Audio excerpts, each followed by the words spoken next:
सभी विद्यार्थियों को नमस्ते। विद्यार्थियों, जानवी स्टडी हब में आपका स्वागत है। आज हम पढ़ेंगे Rajasthan state open board class 12 विषय हिंदी के पार्ट नंबर 13 के क्वेश्चन आंसर।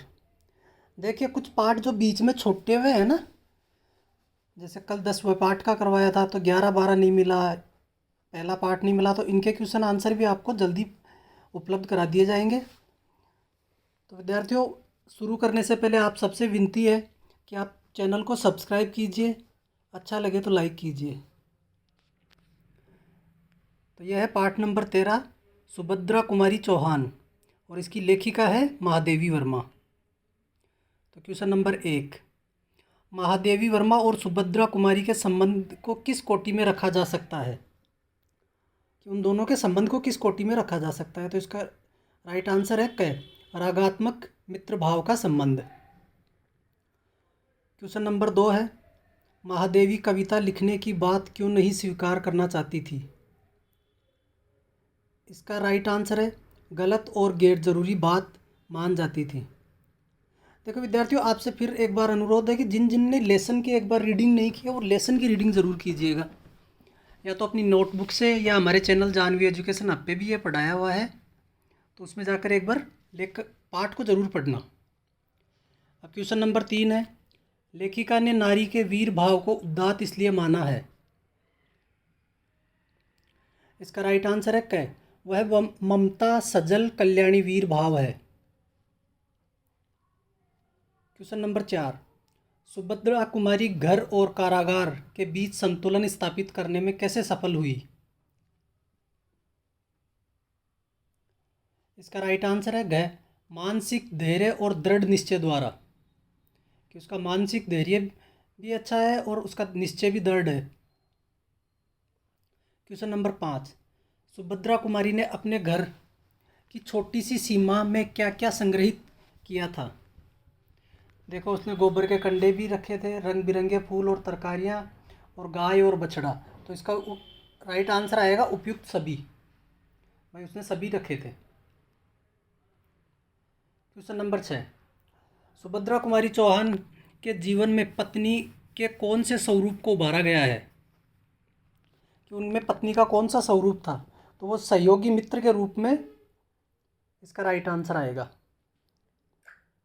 मनुष्य की आत्मा स्वतंत्र है, इस पंक्ति से क्या अभिप्राय है? तो इसका राइट आंसर है बंधन व्यक्ति का विकास रोकते हैं, यानी बंधन आदमी के विकास को रोक देते हैं। इस पाठ के अनुसार बंधन से मुक्ति का स्वरूप कैसा होना चाहिए? देखो, इसका उपयुक्त सभी आएगा। देखो, सामाजिक पारिवारिक मान्यताओं और रूढ़ियों से मुक्ति, अंग्रेजी शासन से मुक्ति, तार्किक और मानवीय। तो उपयुक्त सभी।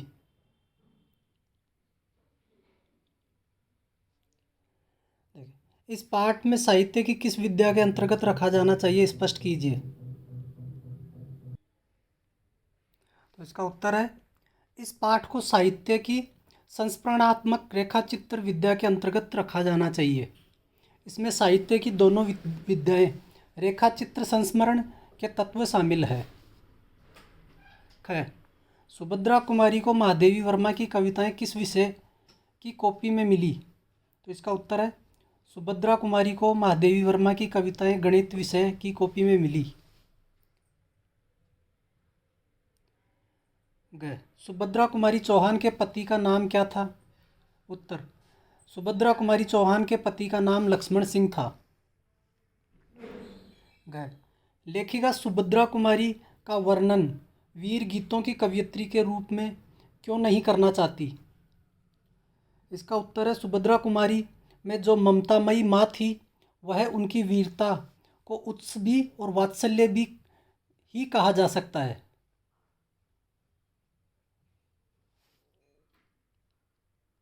सुभद्रा कुमारी और लेखिका की आत्मीय संबंध को आप किस शब्द से परिभाषित करेंगे? उत्तर, सुभद्रा कुमारी जी महादेवी वर्मा के कवि जीवन की सबसे पहली साथिन थी। उन्होंने महादेवी वर्मा को मार्ग दिखाया था और दोनों में घनिष्ठ आत्मीय संबंध था। उनके रिश्ते आधार स्नेह और विश्वास था। अब ये देखिए लघुत्तरीय प्रश्न। विद्यार्थियों, आप सबसे फिर एक बार अनुरोध है कि आप देखो चैनल को सब्सक्राइब नहीं करते हो। सब्सक्राइब करने में कुछ नहीं जाता है आपका कि 1 मिनट 1 सेकंड का भी टाइम नहीं लगता। तो इसलिए आपसे फिर अनुरोध है कि चैनल को सब्सक्राइब ज़रूर कीजिएगा। सुभद्रा कुमारी चौहान के व्यक्तित्व की किन विशेषताओं की तरफ लेखिका ने ध्यान आकर्षित किया है? देखो इसका उत्तर है, सुभद्रा कुमारी चौहान के व्यक्तित्व की विशेषताएं निम्नलिखित है। दृढ़ इच्छा शक्ति, राष्ट्रीय भावना, सरल और सहज जीवन, जीवन के प्रति आस्थावान, अधर चेतन वाली, विचारों में आधुनिकता, स्वाधीनता के प्रति नवीन दृष्टि। ये उनके व्यक्तित्व की विशेषताएं थी। है सुभद्रा कुमारी मरने के बाद भी समाज का अंग क्यों बने रहना चाहती है? उत्तर, सुभद्रा कुमारी मरने के बाद समाज का अंग बना रहना चाहती है। जब तक वे जीवित रही उनका जीवन समाज को समर्पित था और मृत्यु के बाद भी वह इसी का हिस्सा बना रहने को तत्पर थी। उनकी इच्छा थी कि मैं मरने के बाद भी धरती से जुड़ी रहना चाहती हूँ।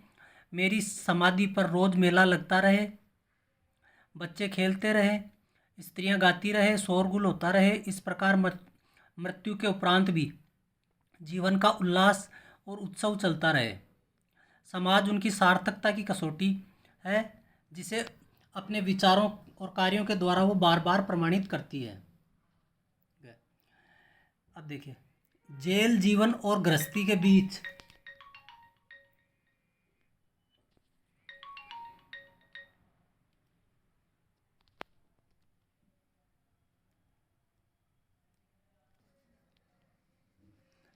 जेल जीवन और गृहस्थी के बीच सुभद्रा कुमारी को क्यों संतुलन साधना पड़ा? इसका उत्तर है, शादी के बाद ही सुभद्रा कुमारी जी पति के साथ स्वतंत्रता संग्राम में जुड़ गई। ऐसे में उन्हें कई बार जेल भी जाना पड़ा। उन्होंने जेल में ही जीवन के अनेक महत्वपूर्ण वर्ष गुजारे। गृहस्थी और नन्हे नन्हे बच्चों का जीवन संवारते हुए उन्होंने समाज और देश की सेवा की। छोटे बच्चों को जेल के भीतर और बड़ों को बाहर रखकर अपने मन को कैसे संयंत्र रख पाती, यह सोचकर विस्मय होता है। गणित की कॉपी में कविता लिखने को लेखिका ने अक्षम्य अपराध क्यों माना? देखिए इसका उत्तर है, गणित की कॉपी में कविता लिखने से लेखिका को अक्षम्य अपराध इसलिए माना क्योंकि लेखिका गणित विषय में कमज़ोर थी। ऐसे में वह गणित की कॉपी में ही गणित के सवाल हल करने का अभ्यास न कर और उसमें कविता की तुकबंदी जोड़ देती थी। यानी गणित के कॉपी में गणित का कार्य नहीं करके कविता लिखती थी वो। इससे बढ़कर कागज का दुरुपयोग और विषय का निरादर और हो ही क्या सकता है। अब देखिए, स्वतंत्रता प्राप्ति के बाद सुभद्रा को दुख और पीड़ा का अनुभव क्यों हुआ? उत्तर, स्वतंत्रता प्राप्ति के बाद भी सुभद्रा जी को दुख और पीड़ा का अनुभव इसलिए हुआ क्योंकि देश में स्वतंत्रता प्राप्ति के उपरांत भी सब और अभाव और पीड़ा दिखाई दी। उनके लिए देश की स्वतंत्रता का अर्थ केवल अंग्रेज़ों की गुलामी से मुक्ति नहीं था, अपितु देश के अंदर प्रचलित अनेक बुराइयां जैसे जातिवाद, ऊंच नीच का भेदभाव, धार्मिक वैमनस्यता इत्यादि से मुक्ति थी। तभी सही मायने में व्यक्ति और देश स्वतंत्र कहा जा सकता है। देखिए दीर्घ उत्तरीय प्रश्न, लेखिका क्यों नहीं चाहती कि उनके द्वारा कविता लिखने की बात सबको पता चले? इसका उत्तर है, उस समय कविता लिखना गलत और गैर जरूरी माना जाता था। कोई तुक जोड़ता है, यह सुनकर ही सुनने वालों के मुख की रेखाएं इस प्रकार वक्र कुंचित हो जाती थी मानो उन्हें कोई कटुतिक्त पेय पीना पड़ा हो।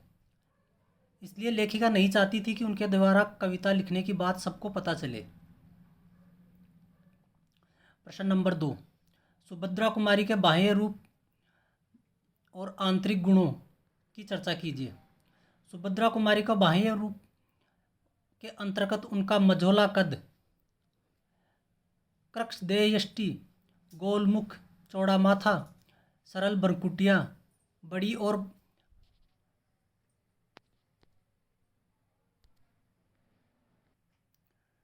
और भावस्नात आँखें, छोटी सुडौल नासिक, दृढ़ सूचक ठुड्डी थी और आंतरिक गुणों के अंतर्गत निश्चल कोमल और उदार व्यक्तित्व, लक्ष्य के प्रति दृढ़ निश्चयी और अडिग, स्वतंत्रता सेनानी, मन को संयत रखने वाली, ममतामयी और स्नेहशील, विद्रोही और कर्तव्यशील, हीन ग्रंथि से मुक्त, स्वतंत्रता व्यक्तित्व था उनका। प्रश्न नंबर 3, स्वतंत्रता आंदोलन में सुभद्रा कुमारी चौहान ने अपनी व्यक्तिगत आकांक्षाओं के स्थान पर जन सामान्य की भावनाओं का सम्मान किया। इस कथन के परिप्रेक्ष्य में विचार प्रस्तुत कीजिए। सुभद्रा कुमारी ने अपने व्यक्तिगत आकांक्षाओं के बजाय राष्ट्र की आकांक्षाओं की जरूरत को महत्व दिया। उन्होंने अपने निजी हित न जानकर देश की सेवा के लिए देश के हित को पहला हित माना। नववधु के रूप में पति की भांति स्वतंत्रता आंदोलन में शामिल हो गई। अनेक बार जेल भी गई। उन्होंने घर की सुरक्षित सीमा के बजाय अधिक मुश्किल और कठिन मार्ग अपनाया। अपने लक्ष्य पर विश्वास और दृढ़ निश्चय के कारण छोटे बच्चों के साथ जेल के अंदर होने पर भी उनका मन संयत और धैर्यवान बना रहा। राष्ट्रीय स्वाधीनता आंदोलन जिस बलिदान की मांग कर रहा था, सुभद्रा कुमारी उसके लिए सदैव तत्पर रही। कठिन से कठिन परिस्थितियों में भी उनका मन न हारा और न ही उसे अनुकूल बनाने के लिए उन्होंने कोई समझौता किया। देखिए प्रश्न नंबर 4, सुभद्रा कुमारी के मन में अपनी आर्थिक स्थिति को लेकर कोई हीन भावना क्यों नहीं थी? तो इसका उत्तर है, सुभद्रा कुमारी के मन में अपनी आर्थिक स्थिति को लेकर कोई दुख और हीन भावना नहीं थी। उन्हें जो मिला वह उसमें संतुष्ट थी। वह जिन हाथों से कोमल और ओज भरे छंद लिखती थी, उन्हीं हाथों से गोबर के कंठे थापती थी। ये पाथती नहीं, थापती आएगा इसके अंदर, जिसे उन्होंने अपनी ममता के जादू से बांध रखा था। अनेक अभावों और कष्टों में वह मुस्कुराती हुई पारिवारिक और राष्ट्रीय जिम्मेदारियों को निभाती रही। प्रश्न नंबर 5, सुभद्रा कुमारी चौहान ने सार्वजनिक जीवन के बंधनों को सदैव विरोध किया। इस तथ्य का मूल्यांकन कीजिए। उत्तर, सुभद्रा कुमारी चौहान ने सार्वजनिक जीवन के बंधनों का सदैव विरोध किया। उनका कहना था कि बंधन कितने अच्छे उद्देश्य से क्यों न लगाए गए हो, बंधन ही, और जहाँ बंधन है वहाँ असंतोष है तथा क्रांति है। किंतु यह समझना जरूरी है कि व्यवस्था बनाए रखने के लिए अनेक बार बंधन जरूरी भी होते हैं, क्योंकि वे तार्किक और मानवीय होने चाहिए। भाई बंधन वही ठीक रहते हैं जिनका कोई तर्क हो और मानवीय हो। जो अमानवीय है, शोषण का यंत्र है, उनके विरुद्ध संघर्ष करना चाहिए। सुभद्रा कुमारी का संघर्ष ऐसे ही अमानवीय नियमों से है। इस पाठ की भाषागत विशेषताओं पर प्रकाश डालिए। इसका उत्तर है, इस संस्करणात्मक रेखाचित्र में आम बोलचाल और साहित्य भाषा का प्रयोग किया गया है। यह सरल साहित्यिक हिंदी भाषा है जिसमें बोलचाल में प्रसिद्ध अनेक भाषाओं के शब्दों का प्रयोग किया गया है। प्रभावमयता और संस्करणात्मक रेखाचित्र की अनेक विशेषताएं। प्रभावमयता भाषा का वह गुण है जो किसी रचना को पठनीय बना देता है। किसी पाठ में यह गुण लोगों से जुड़ने वाले भाव और शब्दों के उपयुक्त चयन तथा उनके सटीक प्रयोग पर निर्भर करता है। इस पाठ में तत्सम तद्भव के साथ विदेशी भाषा के अनेक शब्दों का प्रयोग किया गया है, किंतु महादेवी वर्मा ने सुभद्रा कुमारी की कथा के साथ उनका इस प्रकार से प्रयोग किया कि पाठ के सहज रूप से संप्रेषणीय हो गया। चित्रात्मक भाषा का एक अन्य गुण है जिसमें कहीं कहीं बात दृश्य रूप में पाठक के सामने उपस्थित हो जाते हैं। पाठक उस कथा या जीवन को अपने सामने घटते हुए महसूस करता है। इस पाठ में भी ऐसे अनेक स्थल है। इस पाठ में मानवीयकरण अलंकार का प्रयोग भी किया गया है। पाठ की शैली आत्मीय है जो स्मृति बिंबों को उबारने में समर्थ है। तो देखिए विद्यार्थियों, इस प्रकार हमारा ये पाठ कंप्लीट होता है। तो एक बार आपसे फिर अनुरोध है कि जिन जिन ने हमारा चैनल सब्सक्राइब नहीं किया, सब्सक्राइब कीजिए। अच्छा लगे तो लाइक कीजिएगा। मिलते हैं अगले वीडियो में। जय हिंद, जय भारत।